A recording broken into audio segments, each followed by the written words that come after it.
在诸多盗墓题材的小说与影视作品中，摸金校尉们凭借着罗盘、洛阳铲等工具，口中念念有词，寻龙分金看缠山，一重缠是一重关，便能在荒野山林间探寻古墓，挖掘出深埋地下的奇珍异宝。其中涉及的寻龙点穴、开关取宝等门道规矩，令人称奇。然而，在现实世界里，有3座陵墓却犹如被施加了神秘的封印，千百年来无人敢轻易触碰，更别说挖掘。这3座陵墓便是坐落于华夏龙脉之上的乾陵、黄帝陵与秦始皇陵。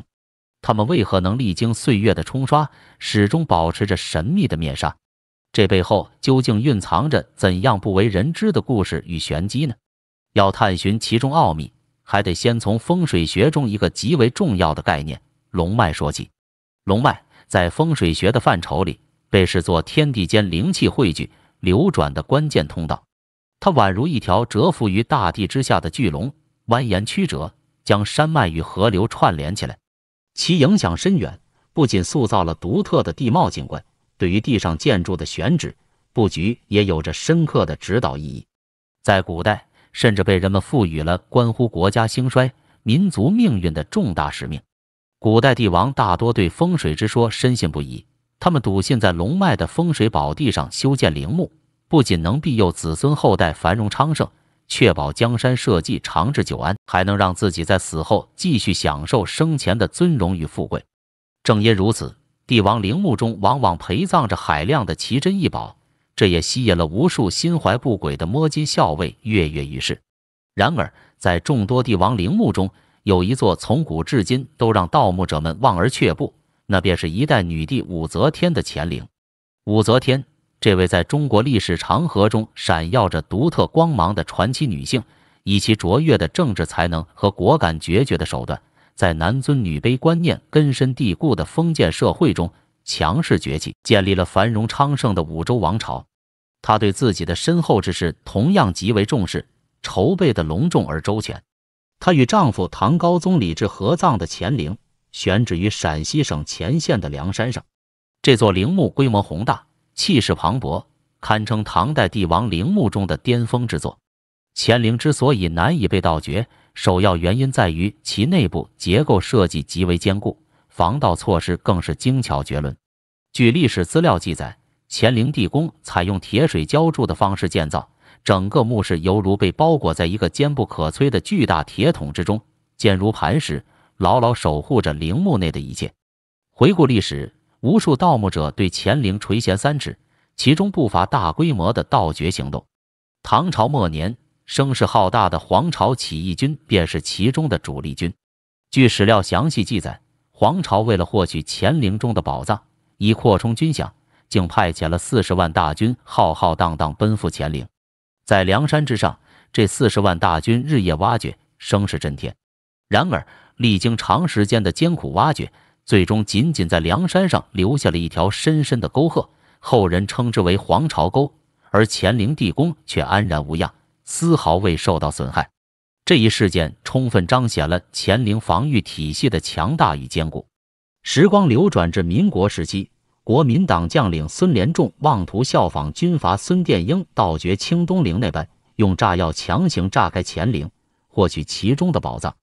他率领部队带着大量炸药来到乾陵，一番爆破之后，却依旧未能打开乾陵地宫的大门，最终只能无功而返。即便是在科技高度发达的当下，想要顺利挖掘乾陵，依旧面临着重重难以逾越的困难。乾陵周边的地理环境极为复杂，地下水位、岩石结构等因素相互交织，给探测与挖掘工作带来了极大的挑战。在探测过程中，复杂的地质条件使得精准定位地宫位置变得异常艰难，而一旦进行挖掘，地下水位的变化可能导致墓室进水，损坏文物。特殊的岩石结构也可能在挖掘过程中引发坍塌等危险情况。更为关键的是，乾陵作为唐朝皇帝陵墓的杰出典范，承载着无可估量的历史与文化价值。陵墓内部极有可能珍藏着海量珍贵的文物以及详实的历史资料，这些对于我们深入研究唐朝的政治、经济、文化、艺术等各个方面，无疑是极为珍贵的第一手资料。它们宛如一把把钥匙，能够帮助我们打开唐朝历史的大门，窥探那个辉煌时代的真实面貌。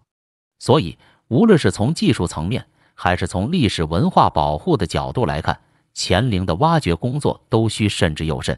如果说乾陵难以挖掘是因其坚固的结构与复杂的地形，那么黄帝陵不轻易挖掘，则更多源于人们对中华民族始祖黄帝的无限尊敬与深切缅怀之情。黄帝作为中华民族的人文始祖，在中华文明的起源与发展历程中有着不可替代的重要地位。他所处的远古时代，部落纷争不断，社会秩序混乱不堪。黄帝凭借着卓越的领导才能与非凡的智慧，结束了这一混乱局面，成功统一了各个部落，为中华民族的形成奠定了坚实基础。他带领先民们开创了中华文明的先河，在众多领域取得了具有开创性的伟大成就。在天文历法方面，黄帝潜心研究，创造出了时间的计算方法，并制定了历法。这一伟大发明让远古时期的人们能够准确掌握季节的变化规律，合理安排农耕生产活动，极大地推动了农业的发展。在文化传承领域，黄帝命仓颉创造文字。文字的诞生犹如一道曙光，照亮了人类文明发展的道路，使得知识、经验得以记录和传承，为中华文化的繁荣昌盛奠定了根基。同时，黄帝还大力推动农业和手工业的发展。他亲自指导人们改进生产工具，提高生产效率，改善生活质量。在他的带领下，先民们的生活逐渐从原始的采集、狩猎向农耕文明过渡，为中华文明的繁荣兴盛奠定了坚实的物质基础。黄帝陵位于陕西黄陵县的乔山上，传说这里埋葬着中华始祖黄帝的衣冠。长期以来，黄帝陵被全体中华儿女视为中华民族的精神寄托与文化象征，在人们心中拥有着无比崇高的地位。从古至今，历朝历代的帝王都将祭拜黄帝陵视为一项极为重要的国家典礼，丝毫不敢懈怠。他们通过庄重肃穆的祭祀仪式，表达对祖先的无限敬意，同时也祈求祖先庇佑，希望中华民族能够团结一心，繁荣昌盛。每年清明节，来自世界各地的华人华侨，怀着对祖先的崇敬与对民族的热爱之情，纷纷汇聚于黄帝陵，举行盛大而隆重的祭祀活动。他们在黄帝陵前缅怀祖先的丰功伟绩，追思中华民族的起源与发展历程，共同祈愿民族的未来更加美好。正因如此，黄帝陵对于整个中华民族而言意义非凡。它不仅仅是一座埋葬先人的陵墓，更是一条连接着全体炎黄子孙心灵的精神纽带，承载着中华民族深厚的历史情感与文化记忆。对黄帝陵进行任何挖掘行为，都可能被视为对祖先的不尊重，甚至是一种严重的冒犯。在全体中华儿女的心中，黄帝陵神圣不可侵犯，根本无人敢轻易动其分毫。而那座闻名中外，被誉为地下帝国的秦始皇陵，则属于不能挖的范畴。秦始皇作为中国历史上第一位皇帝，他结束了长期以来诸侯割据混战的局面，先后灭掉韩、赵、魏、楚、燕、齐六国，建立了中国历史上第一个统一的、高度集权的封建王朝。他的这一伟大功绩，对中国历史的发展产生了深远而持久的影响。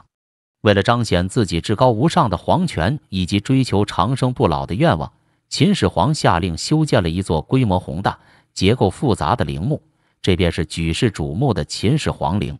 秦始皇陵的修建不仅是他皇权的象征，更是他对永生的执着追求的体现。这座陵墓在设计与建造规模上均达到了当时的顶尖水平。秦始皇陵选址于陕西西安临潼区骊山脚下，其选址极为讲究。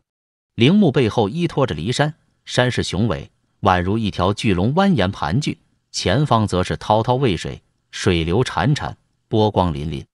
此地地理位置优越，山水相依，被风水大师们视为风水绝佳之地。秦始皇陵的整体结构仿照秦朝都城咸阳精心设计，由内外两道城墙环绕，规模宏大，气势恢宏。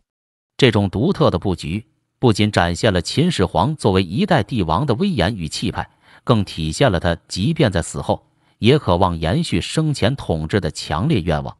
所以，无论是选址还是设计，秦始皇陵都凝聚了当时顶尖的智慧与工艺。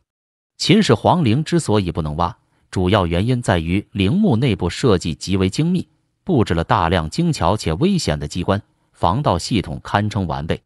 据历史资料记载，陵墓地宫内用水银模仿真实的江河湖泊，营造出一种宏大而神秘的地下世界。现代科技手段也已证实，秦始皇陵地宫内确实存在着大量水银。这些水银一旦在挖掘过程中泄露，将会产生大量剧毒的汞蒸气，不仅会严重威胁周边环境的生态安全，还会对参与挖掘工作的考古人员的生命健康构成极大的威胁。因此，从安全角度考虑，现阶段对秦始皇陵进行挖掘是极为不适宜的。此外，地宫内或许还留存着诸多古代的防盗措施，这些措施在历经千年之后，依旧可能具有极大的危险性。例如，隐藏在暗处的机关暗弩，一旦有人触发，便会万箭齐发。地面之下或许还设有令人防不胜防的陷阱，稍有不慎便会跌入其中。更有甚者，地宫内可能弥漫着致命的有毒气体，这些都为挖掘工作增添了重重风险与挑战。考古人员在面对这些未知的危险时，必须小心翼翼、谨慎行事，才能确保挖掘工作的顺利进行以及自身的生命安全。秦始皇陵中最令人瞩目的当属兵马俑，这些栩栩如生的陶俑，形态各异，表情丰富，生动形象地展现了秦朝军队的强大阵容与威武气势。兵马俑的出土，为我们深入了解秦朝的军事制度、文化艺术等方面提供了极为重要的实物资料。然而，在兵马俑的挖掘过程中，也遭遇了诸多难题。在早期的挖掘工作中，由于技术条件的限制，刚刚出土的兵马俑身上原本色彩鲜艳的图案，在接触到空气的瞬间便迅速褪色脱落，这无疑是考古工作中的一大憾事。如今，随着科技的不断进步，虽然已经有了更为先进的文物保护技术与方法，能够在一定程度上避免类似情况的再次发生，但这也警示着我们，当前的科技水平仍不足以支撑对秦始皇陵进行全面、安全、有效的挖掘与研究。所以，在技术成熟之前，我们更应将工作重点放在对秦始皇陵的保护上，避免贸然主动开挖。这或许是现阶段最为审慎、妥当的做法。乾陵、黄帝陵和秦始皇陵这三座坐落于华夏龙脉之上的陵墓，各自承载着独特的历史文化价值，也面临着不同的现实难题。他们宛如三位历史的守望者，静静地诉说着过去的故事，吸引着人们的好奇心与探索欲。然而，我们在面对这些珍贵的历史文化遗产时，更应以敬畏之心去守护。在尚未找到更为安全、有效的挖掘方法之前，贸然行动极有可能对文物造成不可挽回的损害。我们期待着未来，随着科技的不断进步，能够找到一种妥善的方式，让这些沉睡千年的陵墓重见天日，进一步揭示中国古代历史与文化的奥秘，让我们更加全面、深入地认识中华文明的辉煌灿烂。学了，你知道吗？初中我最喜欢的课就是数学，尤其是平面几何啊，还有代数啊。我解那些习题啊，对于我来说真是陶醉的事情。所以后来考大学的时候，到底是考文科还是理科，我就很犯难了。到底怎么样来决定啊？我们那个上海中学有个特点，它是数理化特别好，而且重视数理化。所以我们班50个同学，除了我一个人以外，后来我报了文科了，49个人都是报的是理工科，就我一个报了文科。连语文老师都来劝我，你数学这么好，为什么不报理工科？你考文科有什么出息？最后还不就像我一样当个语文老师吗？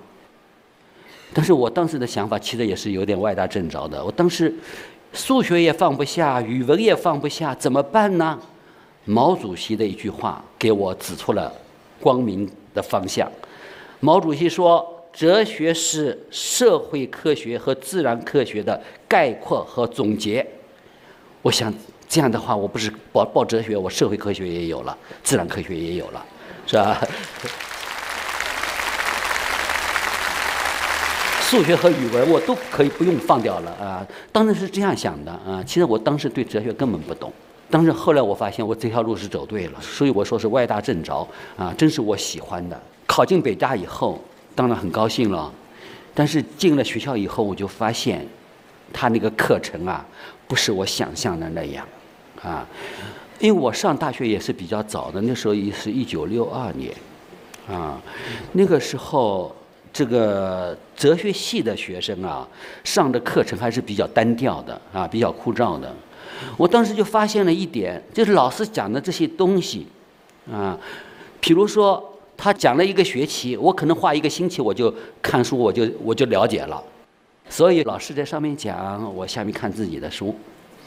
有一回啊，我看书看得入迷了，老师提问周国平，我站起来干什么？全班同学哄堂大笑然后我才知道原来是提问那么我说这个问题啊，我是想告诉你们，大学是个关键时刻，我并不是鼓励你们逃课不听课我是想让你们知道，在大学阶段你一定要成为自己学习的主人，你要自己支配自己的学习我觉得这是最重要的。我觉得我从北大出来我最大的收获是什么？最大的收获并不是学到了那一点知识，说实话，学的那些知识你后来不用的话是很快就忘掉了，如果你要用的话，你很容易查到的这个东西不重要。最重要的，我觉得我最大的收获就是成了一个死不悔改的自学者、自我教育者。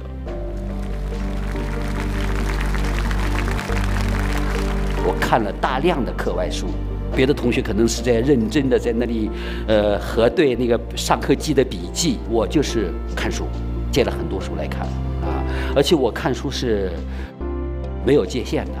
我是哲学系的学生，我看了大量的文学书，大量的小说、诗歌当然哲学的书我也看一个是我是爱上了读书，另外我就是我学会了那个按照我自己的兴趣来自主的安排我的学习我该怎么样学，我要看哪些书，我自己来安排。我觉得这样的能力是非常重要的。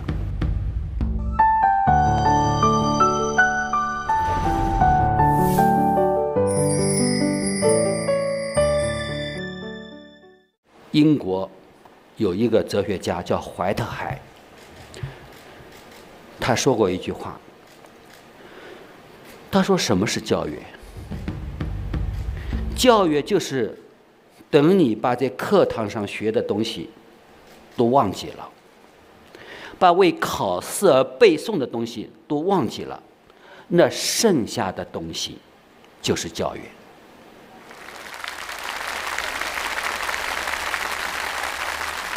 如果你把课堂上学的东西都忘了，把为考试而背东西都忘了以后，什么都没有剩下，你就是等于没有受过教育，你仍然是个蒙昧人。那剩下的东西是什么？怀特海说，就是一种融入你的血肉的智力活动的习惯，就是你养成了读书思考的学习的习惯成了你的本能了，让你不学习、不思考、不阅读，你难受。到这个时候，你就教育成功了，你是一个合格的学生。一个人是要一辈子学习的。其实我告诉你们，你上大学也好，甚至你上研究生也好，都是很初步的。我自己就知道，我的大部分的东西都是我离开学校以后我自己学的。但是大学里面打了基础，打了什么基础啊？就是养成了快乐学习、自主学习的习惯我觉得这是最重要的能力。大学生，你们从学校出来，一定要具备这2种能力。第一就是快乐学习的能力，第二就是自主学习的能力。两个东西合起来，就是按照自己的兴趣来自主地安排自己的学习。我说过一句话，我说一切教育本质上都是自我教育。教育不是被动的事情啊，并不是说必须有一个人在那里教你，你才能学习，不是这样的啊。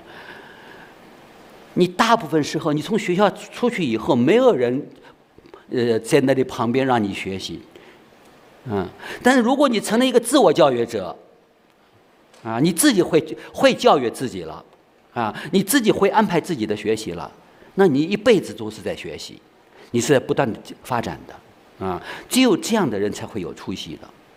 所以我就强调一点，其实你们不要看重什么名校不名校，啊，你就是上普通的学校，但是你有了这样的自我教育的能力，有了这样的快乐学习和自主学习的能力，你将来一定会有出息的。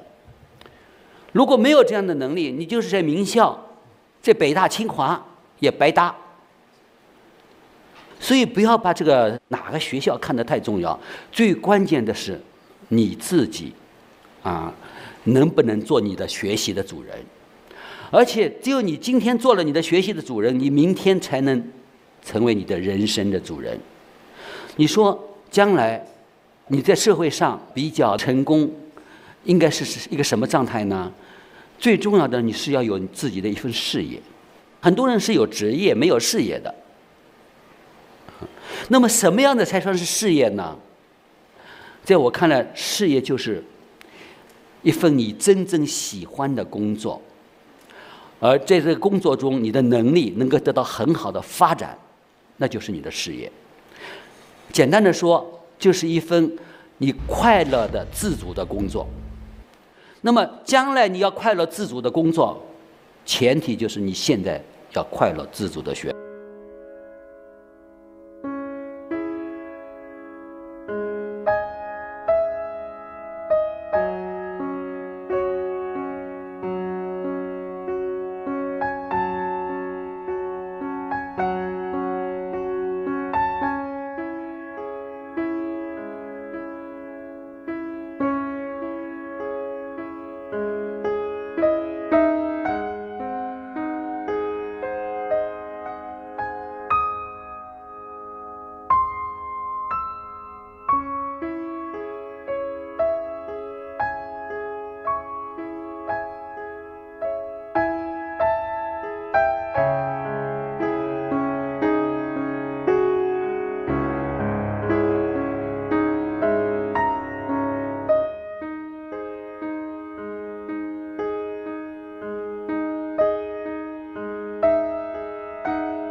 读书写作。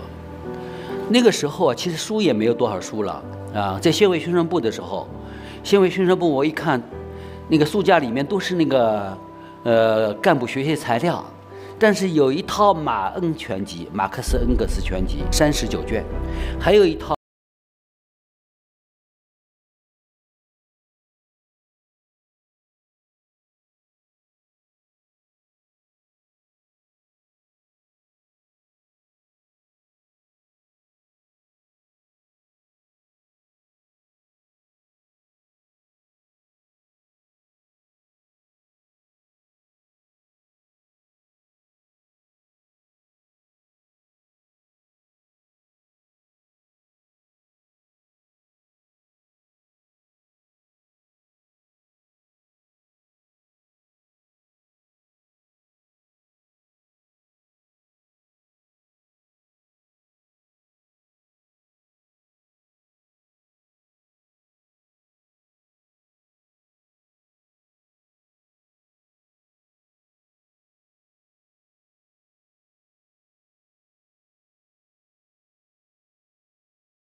我想说明一个什么问题呢？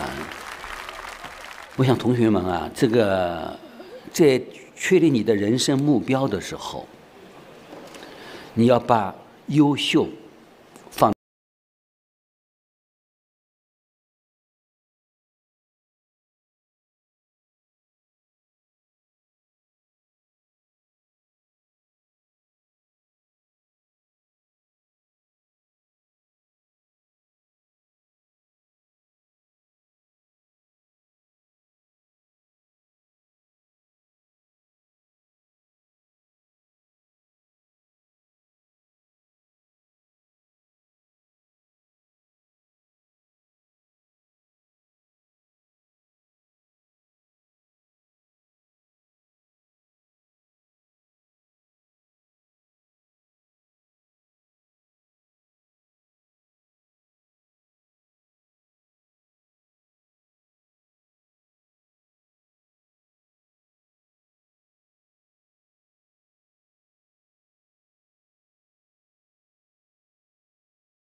所以他就不断的退步啊，所以他这句话给我特别大的鼓舞。我说我就要做这样的君子，啊，我自己能支配的我就好好做啊，不能支配的我就算了。我没有想到有一天我会从这个山沟里面出来。实际上，我当时我自己读书写作，积累的这些东西，后来都用上了，啊，一点都没有浪费掉。但我当时完全没想到，我当时就想。就是没有人赏识我，这些东西永远发表不了，我读的那些书永远用不上。但是我觉得我的生活是有意义的，我的内心是充实的，我觉得这是更重要的。如果我的内心是空虚的啊，这个是贫乏的，但是整天跟人打交道，那个关系搞得很好啊，然后那个也许靠自己的那种精明啊，那个得到了一个比较好的职务，我觉得这没多大意义。我当时就是这样想的。今天你可以说啊，从外在的成功来说，我可以说已经得到了相当程度的外在成功了，完全超出我自己的预料，不是我自己那个追求的东西，我就说是天上掉馅饼了啊！我根本没有想到有一天我会成为一个所谓的知名作家，所谓的知名的学者，我的书会有这么多人喜欢读啊，每年啊这个版税滚滚而来，是吧？我都没有想到这一点啊。所以我觉得这样的定位是最好的。你把优秀作为第一目标，把成功作为第二目标，啊，作为优秀的副产品。你首先让自己优秀，你优秀了，你主要的东西得到了，你的人生是充实的，是有意义的，啊。然后如果副产品也能得到，那最好，啊，外在的成功也能得到，那是最好的。如果没有得到，也没什么大不了。你越是抱着这样的态度，其实你越容易得到成功，因为你的心态是健康的。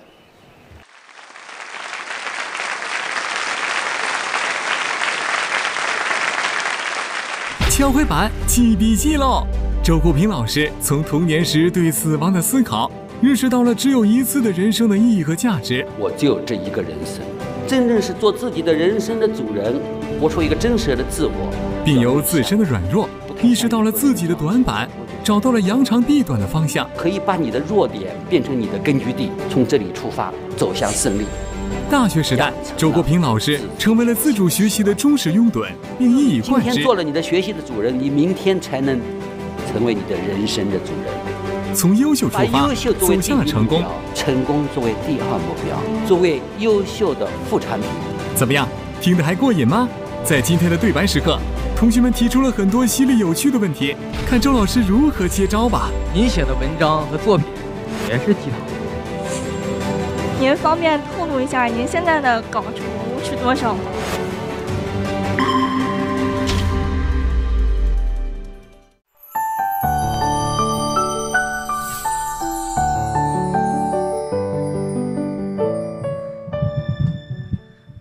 周老师你好，今天我想问你个问题。我在网上看到好多人就是对这个鸡汤文呢抨击、批判、鄙视，然后我喜欢这鸡汤文，我觉得读完之后我就沐浴心灵，我感觉读完感觉可好了。然后我就想问问你，老师，我是不是有点庸俗浅薄了？有一点。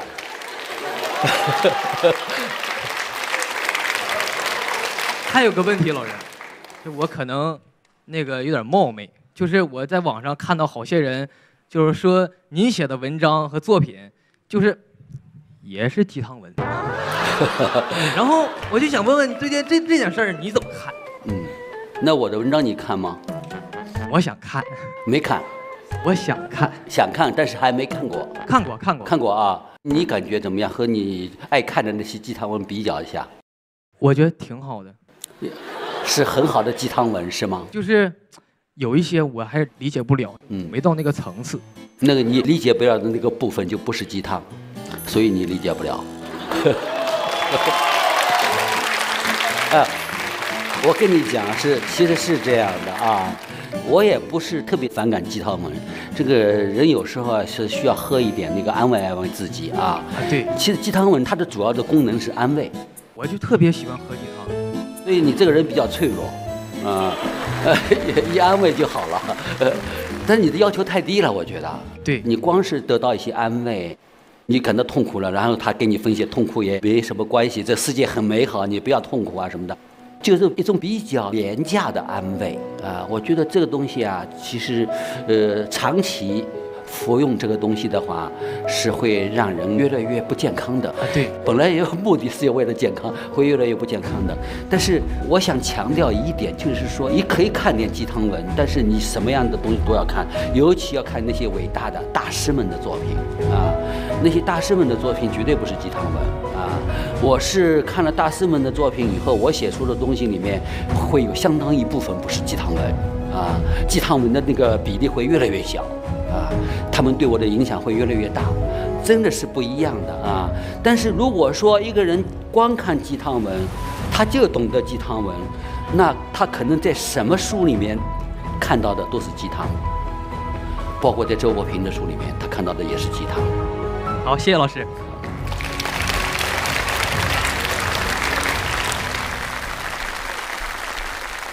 老师您好，我一直有一个问题想问您，您曾经说过人生很短，我们不必看待他人的目光，但是在现实生活中呢，却有很多和这样不一样的地方。您比如说我们在学校，可能有的时候会看待老师的目光，我们以后在未来的工作中还要必须看待领导的眼光。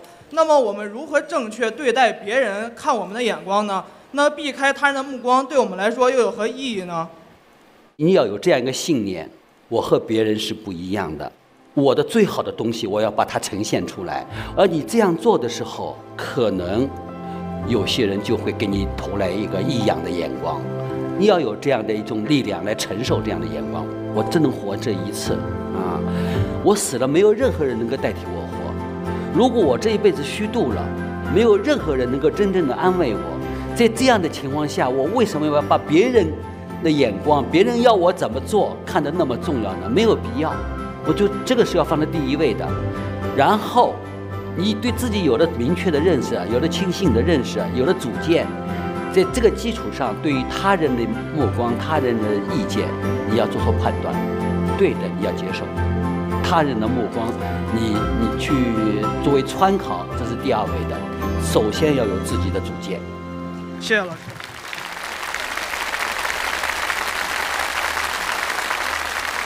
周老师您好，平时我是一个很内向的人，而且也不喜欢交际，有时候也会觉得很孤独。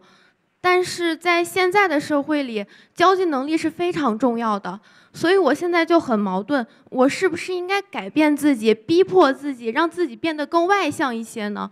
还有就是我应该怎样去面对孤独呢？好问题。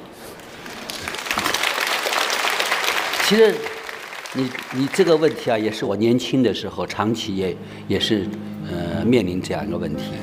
我也是性格内向，不善交际，好在我不是做传媒的啊，做传媒的冲突就大一点啊。但是我有一点像传媒人物了，是吧？到处活动啊，这对我也是一个很大的挑战。我原来想的就是说我不要改变自己啊，但是我现在想，我喜欢的那部分没有改变的情况下，其实我可以让自己的能力再扩大一点，再多样化一点，这是一件好事。我不但可以写文章，而且我也可以譬如说做讲座，跟那个读者进行交流啊，这也给我带来很大的快乐。为什么不可以呢？所以我想你也是这样。你没有必要完全改变自己，我是反对一个人去完全改变自己的性格的。我觉得这不可能。其实性格本身是没有好坏的，就看你用的好不好了。用得好的话，它就能产生成果。我会继续努力的，谢谢您，周老师。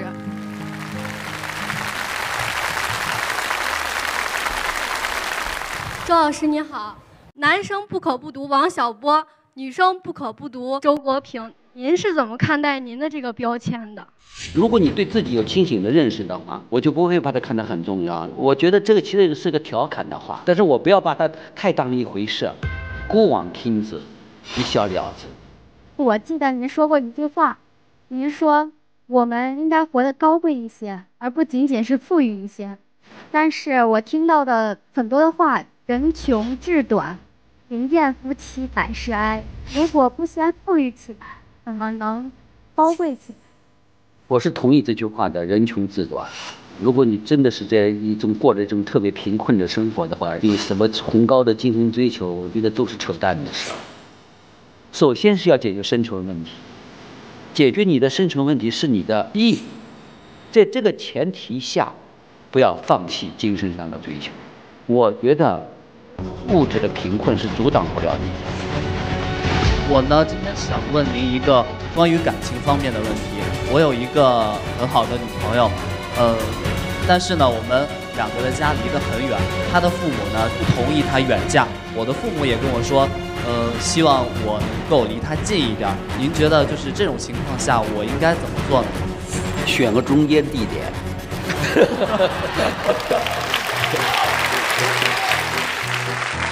我想爱是相互相的。你特别爱他，你是想那个人满足他的愿望，他特别爱你，也想满足你的愿望，结果就是选了一个中间地带。谢谢您。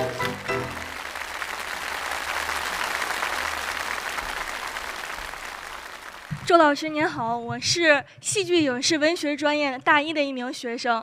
就是我对我们这个专业的理解就是写东西嘛，但是呢，我发现就现在吧，写东西的门槛很低，就谁都可以写，谁都可以是一个创作者。像我们平时去做一些兼职，可能就1000个字，也就10几块钱。所以我想问您的就是，对于我们这个专业，对于我们未来的发展的出路，您怎么看待？还有我们现在的当下该做哪些方面的努力？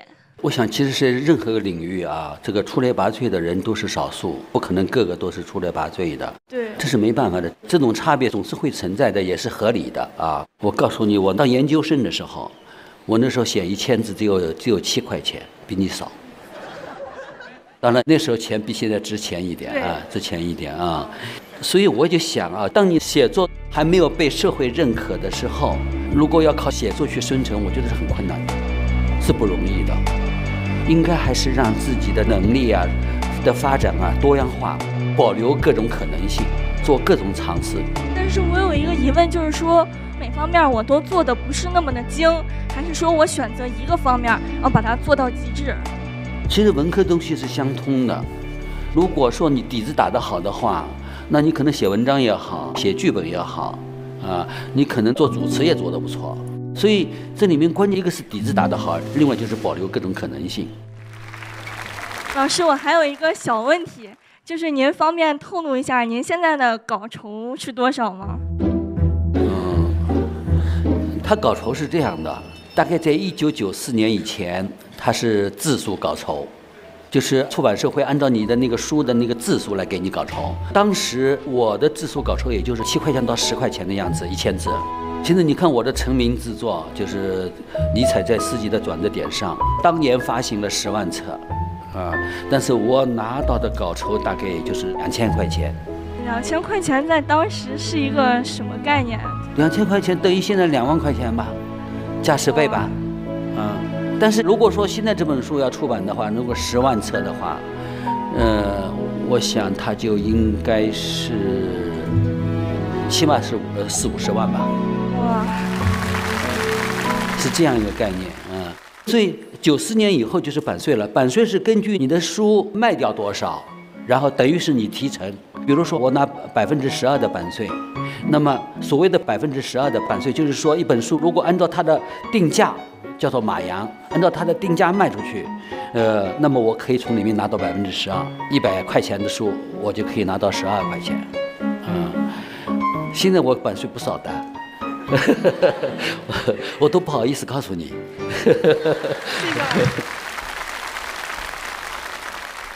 周老师您好，在我们日常的实际生活中，我们总是缺乏着和父亲的沟通与交流。特别是在父子之间，很少有那种特别直观的表达爱意的话语。就比如说我本人，在我的印象里，我对我的父亲说我爱你和我的父亲对我说我爱你的记忆几乎是为0的。您平时和您的孩子是如何相处的？您平时在日常生活中是一位慈父呢，还是一位严父呢？你刚才说你跟你父亲这样的一个情况啊，其实我跟我父亲也是这样的情况啊，其实真的很少交流，好像说不出口。其实当时的主动权在我，如果我主动的去跟他交流，他会很高兴的。所以我想你可以主动的去跟你父亲交流。作为父亲来说，他有个面子问题，他打不开这个面子，不好意思。你主动跟他说，他会很高兴的，这是我给你的一个建议啊。但是我想，我跟我的孩子的关系就完全不一样了，不是说孩子跟我说爱说不出口，是我那个天天跟他说爱。我在我的孩子面前就是一个不可救药的慈父。我也真喜欢孩子啊，真喜欢他们。儿子刚学会走路的时候，还不太会走的时候，在地上爬，我就跟他我一起在地上爬啊。我们互相的称呼，他叫我大狗狗，我叫他小狗狗啊。天天在家里面就是要互相叫。我觉得最成功的父母是什么样？就是孩子愿意把你看成是他的朋友。好，谢谢老师。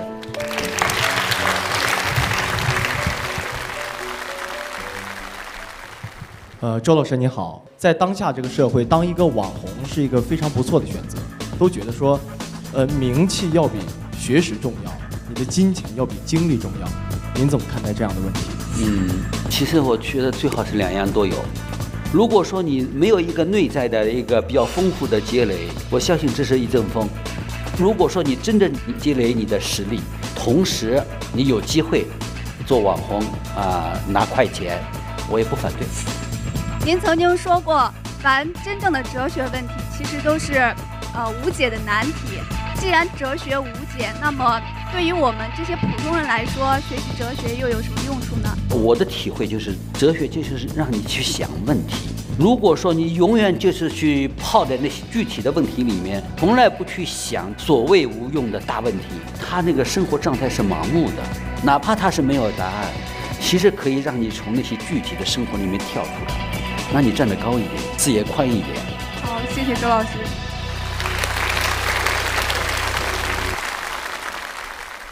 周老师您好，像我们这个年纪，大部分人都经历过亲人的离开。我的外婆在前2年就离开了我，我觉得非常难过，就很难从这种悲伤的情绪中走出来。我知道您的小女儿在很小的时候就离开您了，您是如何看待亲人离开的？您又是如何看待死亡的？我想亲人，尤其自己的那个至亲骨肉，跟你离开，那种痛苦其实是无法形容的。而且我想，痛苦是必然的，是很正常的，一定会有痛苦的。但是不要让自己被痛苦伤害得太厉害，不要陷在这种痛苦里面出不来。